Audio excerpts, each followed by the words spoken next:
Ankehitriny kosa dia vokatry ny fitaizana sy ny fanatontoloana dia mihena ny fahafehezan'ny ankizy any am-pianarana ny teny malagasy. Mitondra fanazavana mahakasika izay indrindra ny mpampianatra taranja malagasy. Mihena ny fifehezan'ny ankizy any am-pianarana ny teny malagasy ankehitriny. Vokatry ny fitaizana sy ny fanatontoloana no tena antony mahatonga izany raha ny fanazavana entin'ireo mpampianatra taranja malagasy. Mila fanarenana sy fijerena ifotony mihitsy ankehitriny ny fifehezana ity teny ity, hoy ihany ireo mpampianatra teny malagasy.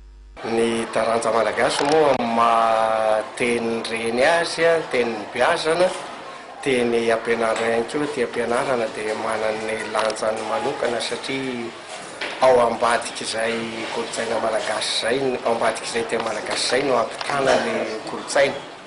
Ny zavatra hita aloha amin'ny ankapobeny dia mihena ny fahafehezan'ny ankizy ny teny malagasy.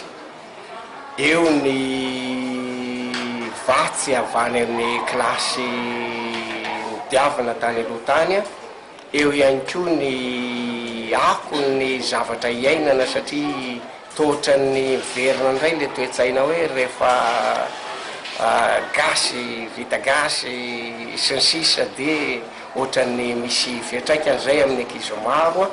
Veriko fa ny mahatonga zay dia antony anankiray ny fanontolona, ny fivoarana avy ivelany.